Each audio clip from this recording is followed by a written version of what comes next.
پیارے بچوں، یہ کہانی دیکھنے کے بعد ہم یہ سیکھیں گے کہ ہمیں ہر کام شروع کرنے سے پہلے تسمیہ پڑھنی چاہیے۔ ایک دفعہ کا ذکر ہے کہ ایک قصبے میں ایک علی نام کا لڑکا اپنے والدین کے ساتھ رہتا تھا۔ علی کی والدہ اسے وقتاً فوقتاً اسلامی تعلیمات سکھاتی رہتی تھیں۔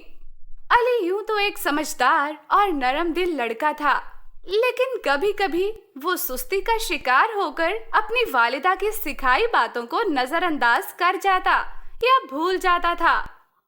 ایک دن علی اسکول سے گھر جا رہا تھا کہ اس نے ایک بوڑھی عورت کو پھلوں کی ایک بھاری ٹوکری اٹھائے دیکھا۔ وہ تھکی ہوئی اور کمزور لگ رہی تھی۔ علی کو ان پر ترس آیا اور اس نے ان کی مدد کرنے کا فیصلہ کیا۔ السلام علیکم آنٹی، کیا میں آپ کی ٹوکری اٹھانے میں کچھ مدد کر سکتا ہوں؟ وعلیکم السلام میرے بیٹے، آپ بہت مہربان ہیں۔ آپ کی پیشکش کا شکریہ، لیکن کیا آپ کو یقین ہے کہ آپ اسے اٹھا سکتے ہیں؟ یہ بہت بھاری ہے۔ پریشان نہ ہو آنٹی، میں طاقتور اور صحت مند ہوں، میں اسے آسانی سے اٹھا کر لے جا سکتا ہوں۔ علی نے خاتون سے ٹوکری لی اور اسے اپنے سر پر رکھ لیا۔ اس نے محسوس کیا کہ پھلوں کا وزن کافی زیادہ ہے، لیکن اسے اب انکار کرنا مناسب نہیں لگا، لہٰذا وہ ٹوکری اٹھائے خاتون کے ساتھ ان کے گھر کی طرف چلنے لگا۔ ویسے آنٹی یہ پھل کس لیے ہیں؟ یہ میرے پوتے پوتیوں کے لیے ہیں، انہیں پھل بہت پسند ہیں، میں نے انہیں بازار سے ان کے لیے خریدا ہے۔ یہ بہت اچھی بات ہے آنٹی، مجھے یقین ہے کہ وہ آپ کو اور پھلوں کو دیکھ کر خوش ہوں گے۔ ہاں، وہ بہت پیارے اور فرما بردار بچے ہیں۔ وہ ہمیشہ کوئی بھی کام کرنے سے پہلے تسمیہ ضرور پڑھتے ہیں۔ کیا تم جانتے ہو میرے بیٹے، تسمیہ کیا ہے؟ جی آنٹی، میں جانتا ہوں کہ تسمیہ کیا ہے۔ تسمیہ بسم اللہ الرحمن الرحیم کو کہتے ہیں، جس کا مطلب ہے شروع اللہ کے نام سے جو سب سے زیادہ مہربان اور نہایت رحم کرنے والا ہے۔ میرے والدین نے مجھے سکھایا ہے کہ کوئی بھی کام ہو، جیسے کھانے، پینے، پڑھنے یا کھیلنے وغیرہ سے پہلے تسمیہ ضرور پڑھنا چاہیے۔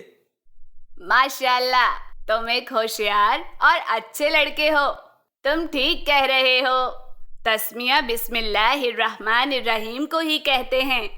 کوئی بھی کام شروع کرنے سے پہلے اسے کہنا بہت ضروری ہے، کیونکہ اس سے ہمارا شکر اور اللہ پر انحصار ظاہر ہوتا ہے۔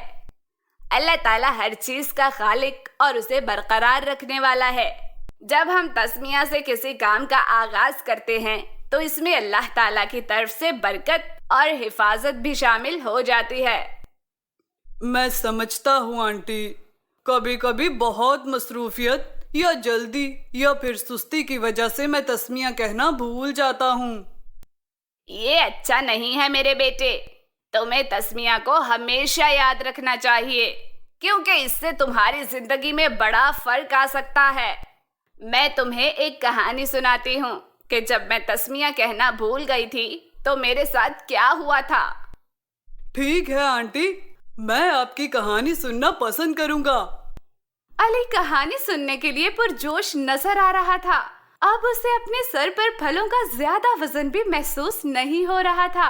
وہ بے چینی سے اس خاتون کے بولنے کا انتظار کر رہا تھا۔ جب میں جوان تھی، مجھے کیک بنانا اور بیک کرنا بہت پسند تھا۔ ایک دن میں نے اپنے شوہر کی سالگرہ کے لیے کیک بنانے کا فیصلہ کیا۔ میں نے تمام اجزاء خریدے اور کچن میں سب کچھ اپنے ہاتھوں سے تیار کیا۔ مجھے اپنے آپ پر بہت خوشی اور فخر محسوس ہو رہا تھا، کیونکہ مجھے لگ رہا تھا کہ یہ کیک اب تک کا سب سے بہترین کیک بننے جا رہا ہے۔ لیکن میں نے بہت بڑی غلطی کی۔ میں کیک پکانا شروع کرنے سے پہلے تسمیہ کہنا بھول گئی۔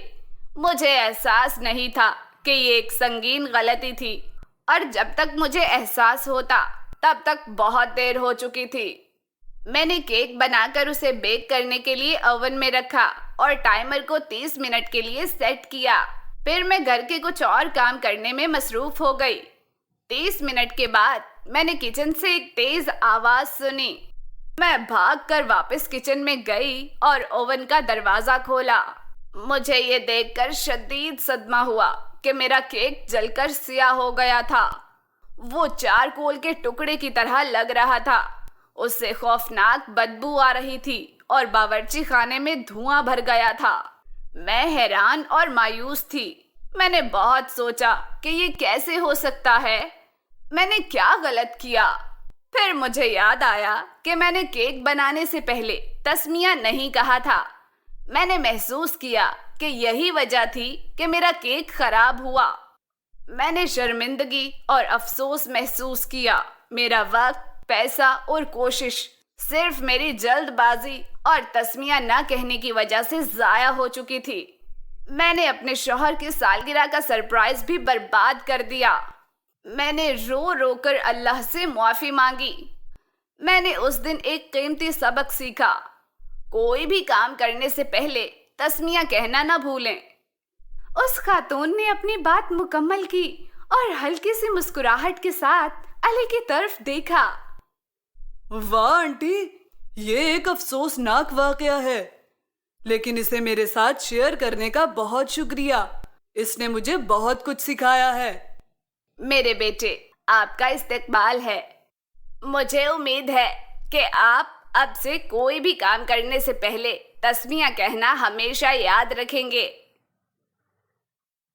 میں ایسا ہی کروں گا آنٹی، انشاءاللہ۔ علی کو احساس ہی نہ ہوا اور وہ یوں ہی باتیں کرتے کرتے اس عورت کے گھر تک پہنچ گئے۔ علی نے پھلوں کی ٹوکری ان کی دہلیز پر رکھی۔ جزاک اللہ خیرن میرے بیٹے، اللہ آپ کو آپ کی مہربانی اور سخاوت کا بدلہ دے۔ الحمدللہ آنٹی، آپ کی مدد کر کے مجھے خوشی ہوئی۔ اللہ آپ کو اور آپ کے گھر والوں کو سلامت رکھے۔ علی نے خاتون سے پیار لیا اور الوداع کہہ کر مڑ گیا۔ علی خوش اور پرسکون دل کے ساتھ واپس اپنے گھر کو چل دیا۔ اس نے اللہ کا شکر ادا کیا کہ اس نے اسے خاتون کی مدد کرنے اور اس کی کہانی سے سیکھنے کا موقع دیا۔ اس نے اپنے آپ سے ایک وعدہ بھی کیا کہ وہ دوبارہ کبھی کوئی بھی کام کرنے سے پہلے تسمیہ کہنا نہیں بھولے گا۔ وہ جانتا تھا کہ اس کا یہ فیصلہ اس کی زندگی کو بہتر بنا دے گا اور اللہ تعالیٰ بھی اسے پسند کریں گے۔